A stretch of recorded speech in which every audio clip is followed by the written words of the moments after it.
So আসসালামু আলাইকুম guys, আজকে তোমাদেরকে একটি সমস্যার সমাধান দেব। সো অনেকে কিন্তু এই ধরনের ভুলগুলো হাইপার টপ আপে করো। সো আজকে তোমাদেরকে এই সমস্যাগুলো সমাধান করে দেব যাতে নেক্সট টাইম তোমরা এই ধরনের ভুল না করতে পারো। সো এটা কিন্তু আমি এখন দেখাই দিচ্ছি। সো অনেকে কিন্তু বিভিন্ন ধরনের ডায়মন্ড টপ আপ করো। সো আমি এখান থেকে যে কোনো একটা অর্ডারে 50 ডায়মন্ড নিই। সো অনেকে ইউআইডি বসাও, বসানোর পর সো এখানে কিন্তু মাঝে মাঝে একটু টিপাটিপি করো, সে এরকম এরকম করো এরকম করো, তারপরে ব্যাক মেরা দাও। সো এরপরে অনেকে বলো কি ভাই এই যে এখানে আমাদের পে যে এটা তো অর্ডারটা প্রসেসিং আছে, আমাদের তো অর্ডারটা কমপ্লিট হয় নাই। সো অনেকে এগুলো বলো, কিন্তু আসলে এটা কিন্তু একটা গিলিস, মানে এটা আপনি যে ব্যাক মেরা দিচ্ছেন, সো এই কারণে কিন্তু এই যে এখানে রেড ডট আইসা পড়ছে। সো রেড ডটের মাধ্যমে আপনারা জাস্ট এটাতে ক্লিক করে সরাসরি ট্রানজ্যাকশন বসায় কিন্তু মানে এই যে অর্ডারটা কিন্তু এই যে পেন্ডিং আছে, এটা হলুদ কালার, এটা কিন্তু গ্রিন, মানে এটা কিন্তু নীল কালার হবে, সরি আকাশি কালার হবে।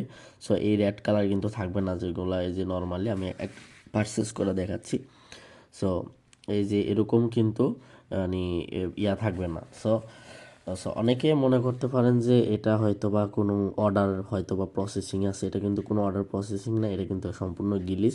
এখানে পে নাওতে ক্লিক করা, বিকাশ সিলেক্ট করা, এখানে ট্রানজ্যাকশনটা বসাই দিবেন, না টাকা পাঠায় ট্রানজ্যাকশনটা বসাই দিলে কিন্তু এটা প্রসেসিংয়ে চলে যাবে। সো এটা কিন্তু সম্পূর্ণ একটা গিলিস, আর এটা যদি এভাবেই থাকে, এটা কোনো অর্ডার না নয়, এটা 24 ঘন্টার মধ্যে রিমুভ হয়ে যায়। সো আপনাদেরকে আগে অনেকে টাকা অ্যাড মানি করার সময় আরও একটা সমস্যায় ভোগেন। সো টাকা অ্যাড মানি করেন, অ্যাড মানি আমি দেখাই দিই, জাস্ট সমস্যাগুলো দেখাই দিই। সো আমি জাস্ট 1 টাকা অ্যাড মানি করে দিই, অ্যাড মানি করলাম, সো বিকাশ। সো এখান থেকে নাম্বারটা কপি করলাম। সো আমরা এখন সরাসরি বিকাশে চলে যাব। সো সিকিউরিটির জন্য আমি এখানে একটু হাইড করে রাখছি।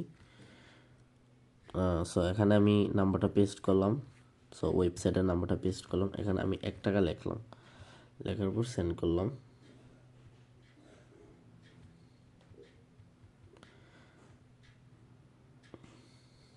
সো গাইজ দেখতে পাচ্ছ আমি কিন্তু এখানে যে তাদের নাম্বারে কিন্তু পেমেন্টটা করে দিচ্ছি। এখন ট্রানজ্যাকশন কোডটা এখানে এবার কপি করে নেব, ট্রানজ্যাকশন কোডটা কপি করা। তোমরা যেই প্রোডাক্ট মানে 1 টাকা 1 টাকা অ্যাড করবা, এর বেশি করবা না, টাকা বেশি পাঠাবা না। সো এখন এই ট্রানজ্যাকশন কোডটা অনেকেই করে এবারে টিপ দেয়, টিপ দেওয়ার পর এখানে ভেরিফাই ক্লিক করে, ভেরিফাই ক্লিক করে এই যে সাকসেস লেখা উঠছে, অনেকে এভাবে ব্যাক মারা দেয়। এই যে এভাবে ব্যাক মারিয়ে দিলে হয় এটা কি, টাকাটা কিন্তু অ্যাড হয় না ওয়ালেটে, এরকম গ্লিচ হয়ে অনেকে মনে করে টাকা অ্যাড হয়। পরে যা দেখি কি এই যে এখানে কোনো টাকা অ্যাড হয় না। পরে আবার কি করে সে 1 টাকা লেখে, 1 টাকা লেখে, লেখে আবার অ্যাড করে, বিকাশ সিলেক্ট করে, তারপরে ট্রানজ্যাকশন আগে ট্রানজ্যাকশন বসায়, কিন্তু ভেরিফাই দেয়, ভেরিফাই কিন্তু ভুল বলে। আসল কথা কি, মানে এটা কিন্তু একবার ট্রানজ্যাকশনটা নিয়ে নিছে, ব্যাক করার কারণে এটা গ্লিচ হয়ে গেছে। এখন তোমাদেরকে সঠিক পদ্ধতিটা দেখাবো। সো সঠিক পদ্ধতিটা দেখাই। সো এরকম ভুল হলে আমাদের অ্যাডমিনদের নক দিবা, অ্যাডমিনদের নক দিলে কিন্তু অ্যাডমিনরা সমস্যাটা সমাধান করে দেয়, তো একটু টাইম লাগে। সো দুশ্চিন্তার কোনো কারণ নাই। অ্যান্ড বারবার আমাদের এই সমস্যা সমাধান করার কারণে আমরা মানে এই ভিডিওটা নিয়ে আসছি, বারবার তো একই সমস্যা বারবার সমাধান করা একদম টাফ হয়ে যায়। সো তোমাদেরকে ডেডিকেটেড ভিডিওটা দেখাই দিই, অনেকে বুঝে না। সো আমরা এখানে আবার 2 টাকা অ্যাড মানি করে দেখাই, সঠিক নিয়মটা দেখাই। সো আমরা এখন সেন্ড মানি করব। সো 2 টাকা, সো গ্যাস আমরা কিন্তু 2 টাকা পাঠাই দিছি আমাদের ওয়েবসাইটের নাম্বারে। এখন ট্রানজ্যাকশন কোডটা কপি করব করে এই যে এখন আমরা এখানে ট্রানজ্যাকশনটা বসাবো, 2 টাকা ট্রানজ্যাকশন, এই যে ভেরিফাই ক্লিক করব, ক্লিক করে হাত এই যে এখানে নেওয়া যাবে। এটা যেহেতু রোবট সাইট, এটা অটোমেটিকলি সম্পাদন হবে। এই যে এখানে 1 2 3 একটা লেখা আসছে, সেই যে অটোমেটিক সুন্দর টাকা অ্যাড হয়ে গেছে।